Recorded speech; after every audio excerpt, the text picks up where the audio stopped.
အင်္ဂါဂျိုညဲရဲဂျိုးကြီးကလူသားတွေအတွက်နောက်ထပ် level တစ်ခုဖြစ်လာနိုင်မလားဒီမှာခြေချဖို့ဆိုရဲအိမ်မက်ကစိတ်ကူးရင်စလိုင်းတွေထဲမှာပဲကြံခဲ့မလားဒါမှမဟုတ်တကယ်ဖြစ်လာနိုင်တဲ့အနာဂတ်တစ်ခုလားကဲအတူတူဖြေရှားကြည့်ကြတာပေါ့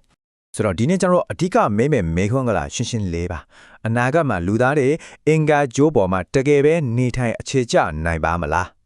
းဒီမိခွန်းရဲ့အဖြေကိုရှာဖို့စင်ခေါ်မှုတွေရောဖြစ်နိုင်ခြေတွေကိုပါတစ်ခုချင်းစီတေချာကြည့်သွားကြမယ်ဟုတ်ပြီဒီဆွေးနွေးမှုမှာအပိုင်းကအပိုင်းရှိမယ်ပထမဆုံးအင်္ဂါဂျိုးကိုဘာလို့တွားချင်နေကြလဲဆိုတဲ့အိမ်မက်အကြောင်းပြီးရင်အဲ့ဒီကဂျန်တန်းနဲ့လက်တွေ့အခြေအနေတွေလူခန္ဓာကိုယ်ပေါ်ဘယ်လိုတက်ရောက်မလဲရှင်သန်ဖို့ဘယ်လိုနှီးပြရတယ်လို့မလဲနောက်ဆုံးမှာတော့အနာဂတ်အလားအလာကိုသုံးသပ်ကြည့်ကြမယ်ကဲပထမဆုံးအိမ်မက်တဲ့အကြောင်းတွေစလိုက်ကြရအောင်ဘာကများလူသားတွေကိုအဲ့ဒီဂိုနီကြီးစီဒီလောက်တောင်ဆွဲဆောင်နေရတာလဲတကယ်တော့လေအင်္ဂါဂျိုကိုဒီလောက်စိတ်ဝင်စားနေချင်တာကကဘာနဲ့ထင်မထားလောက်အောင်တူညီတဲ့အချက်တွေရှိနေလို့ပဲဥပမာနော်အင်္ဂါဂျိုဘော်ကတရက်ဟာ24တန်တမလာ6နာရီဆိုတော့ကဘာနဲ့နိုင်ဝက်လောက်လေးပဲကွာတာသူ့ရဲ့ဝင်ရုပ်တင်းဆောင်းမှုကလည်းကဘာနဲ့တော်တော်လေးနှိစက်တော့ယာဒီဥတုတွေတောင်ရှိနေသေးတယ်အဲ့ဒီအချက်တွေကြောင့်ပဲသူ့ကိုဒုတိယကဘာတစ်ခုလို့အိမ်မက်မှတ်နေကြတာပေါ့အဲ့တော့မေးစရာရှိတာကဘာတော့များဒီလောက်ခက်ခဲကြမ်းတမ်းတဲ့ခီးကိုတွားကျင်နေကြတာလ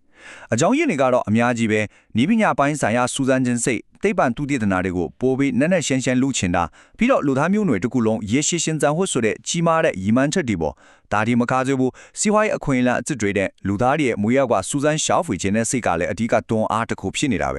အင်မက်တွေအကြောင်းပြောပြီးပြီဆိုတော့တခါတကယ်လက်တွေ့ဘဝရဲ့ဂျန်တန်းတဲ့အခြေအနေတွေကိုတစ်ချက်လောက်ကြည့်လိုက်ရအောင်အင်္ဂါဂျိုးဆိုတာကလုံးဝကိုညှာတမ်းမှုမရှိတဲ့ကပ္ပတစ်ခုပါအင်္ဂါဂျိုးရဲ့ပြားမြအမြင့်တာပင်ပူတင်ကအနုတ်55ဒီဂရီစင်တီဂရိတ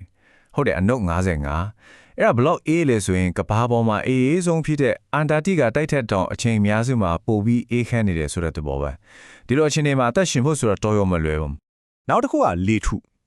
အင်္ဂါဂျိုးရဲ့လေထုကလုံးဝအသက်ရှူလို့မရဘူးကြည့်လိုက်95%ကျော်ကကာဗွန်ဒိုင်အောက်ဆိုက်ချီပဲကျွန်တော်အသက်ရှင်ဖို့လိုရဲ့အောက်ဆီဂျင်က100%တောင်မရှိဘူးဆိုတော့အကာအကွယ်မပါပဲတစ်စက္ကန့်တောင်အသက်ရှူဖို့မဖြစ်နိုင်ဘူးဒါရီအပြင်တခြားအသက်အန္တရာယ်တွေကလည်းအများကြီးပဲလေထုကတိတ်ကိုပါလွာတော့လေဖိယကတေလောက်အောင်နေတယ်ကဘာလိုအကာအကွယ်ပေးမဲ့တန်လိုက်ဆက်ကွယ်မရှိတော့အာဂါသရောင်ချီနဲ့နေရက်အန္တရာယ်ရှိတဲ့ဖျားထွက်မှုတွေကတိုက်ရိုက်ကျနေတယ်ပြီးတော့မျက်နှာပြင်ပေါ်ကဖုံးမှုတွေကလည်းအစိတ်သက်စင်နိုင်တယ်တခါလေကျကျိုးတလုံးလုံးကိုလွှမ်းခြုံထားတဲ့ဖုံးမှုနိုင်ကြီးတွေကနေရောင်ချီကိုရက်တပတ်နေနဲ့ချီပြီးပိတ်ဆို့ထားနိုင်သေးတယ်အင်္ဂါဂျိုရဲ့ပတ်ဝန်းကျင်တင်မဟုတ်ဘူးလာပေါင်းများစွာကြာမဲ့အာကာသကျူးရှင်နဲ့အင်္ဂါဂျိုရဲ့အခြေအနေတွေကလူခနာကိုအပေါ်တက်ရောက်လာမဲ့ထိခိုက်မှုတွေကလည်းတကယ့်ကိုကြီးမားတဲ့စိန်ခေါ်မှုတစ်ခုပဲအင်္ဂါဂျိုရဲ့ဆွဲငင်အားကကဘာဆွဲငင်အားရဲ့38%ပဲရှိတယ်ပြောရင်တုံးမုန်ဒီပုံလောက်ပေါ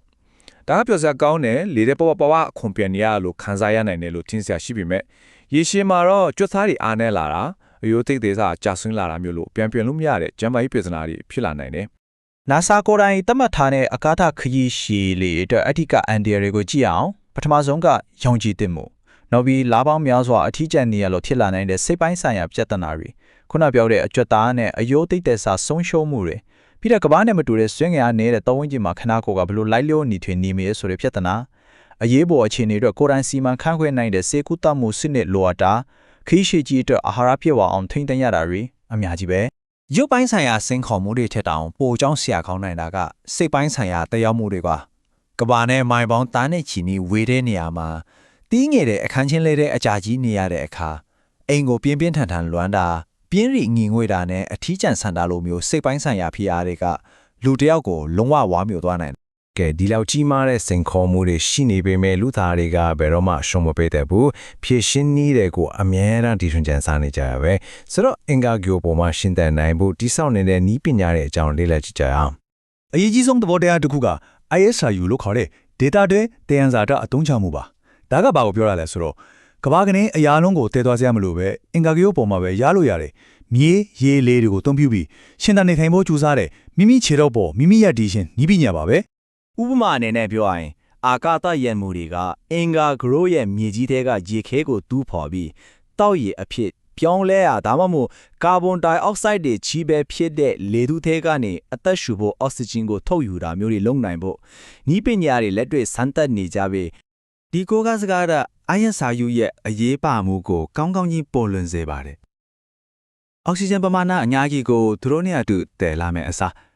နာဂတ်အာကာသရဲ့မှုတွေဟာဂိုရဲ့မျက်နှာပြင်ပေါ်မှာတွေ့ရှိတဲ့ပစ္စည်းတွေကိုအသုံးပြုပြီးရှင်သန်နေထိုင်နိုင်မှာဖြစ်ပါတယ်တဲ့။ဒါအင်္ဂါကျော်မှာရရှိနေထိုင်ရဲ့အတွက်တကယ့်ကို game changer တစ်ခုပါပဲ ဒါဆိုကိုယ်တိုင်ရက်တည်နိုင်တဲ့ကိုလိုနီတစ်ခုတိဆောက်ဖို့ဘာတွေလိုအပ်မလဲအစင်လိုက်ကြည့်အောင်ပထမဆုံးလက်စစ်တပ်အားရေတန့်စင်ပြီးပြန်သုံးတဲ့စနစ်အောက်ဆီဂျင်ထုတ်လို့မို့လို့အခြေခံလိုအပ်ချက်တွေလိုမယ်ပြီးရင်လေဖိအားထိန်းချုပ်ထားတဲ့နေထိုင်ရတဲ့အလုပ်လုပ်တဲ့နေရာတွေအဲ့ဒီနောက်ရေနဲ့တတ်တုတက်တွေတူဖော်ရမယ်နောက်ဆုံးတဲ့အရေးကြီးဆုံးကတော့အင်္ဂါဂြိုမြေပေါ်မှာတင်းနှံစိုက်ပျိုးရလို့အစားအစာထုတ်လို့မှုတွေပဲဖြစ်ပါတယ် ကဲအိမ်မက်တီအခက်အခဲတွေနဲ့ဖြည့်ရှင်းနေတွေကိုခြုံငုံကြည့်ပြီးတဲ့နောက်မှာတော့ကျွန်တော်တို့အနာကအလားအလာကဘယ်လိုရှိမလဲနောက်ဆုံးအပိုင်းကိုရောက်လာပါပြီ ဒီလိုအမှုပညာရှင်တွေရဲ့ပုံဖော်မှုတွေကအနာဂတ်မှာဖြစ်လာနိုင်မယ့်အငြားတွေအတွက်မျှော်လင့်ချက်တွေပြပါတယ်ဟုတ်ပါတယ်ဒါကဘယ်တော့မှလော်ကူမဲ့ခီးထူတော့မဟုတ်ဘူးဒါပေမဲ့လူသားတွေရဲ့ကြိုးစားအထောက်မှုနဲ့မပြီးဆုံးနိုင်တဲ့စကုစိတ်တန်တွေကအငြဲတအောင်အောက်ရှာကောင်းတဲ့ရလက်တွေကိုယူဆောင်လာပေးနိုင်တယ်ဆိုတာတမိုင်းကတက်တယ်ပြခဲ့ပြီးသားပါ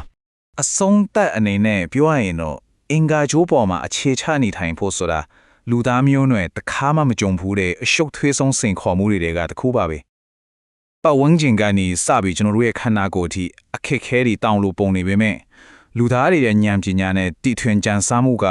ဖြည့်ရှင်းနည်းတွေကိုအမြဲတမ်းရှာဖွေနေဆဲပါပဲ ဒါပေမဲ့နောက်ဆုံးအနေနဲ့စဉ်းစားစရာမေးခွန်းတစ်ခုထားခဲ့ခြင်းတယ်တကယ်တမ်းမှလေအကြီးမားဆုံးစိန်ခေါ်မှုကနီးပညာပိုင်းဆိုင်ရာပြဿနာတွေတကယ်ပဲဟုတ်ရဲ့လားဒါမှမဟုတ်ဒီလိုအထီးကျန်ပြီးအန်တယ်များတဲ့ကမာတင်မှာလူအဖွဲ့အစည်းတစ်ခုကိုဘယ်လိုတီးဆော့မလဲတယောက်နဲ့တယောက်ဘယ်လိုဆက်ဆံနေထိုင်ကြမလဲဆိုတဲ့လူမှုရေးနဲ့စိတ်ပိုင်းဆိုင်ရာစိန်ခေါ်မှုတွေကများပိုပြီးကြီးမားနေမလား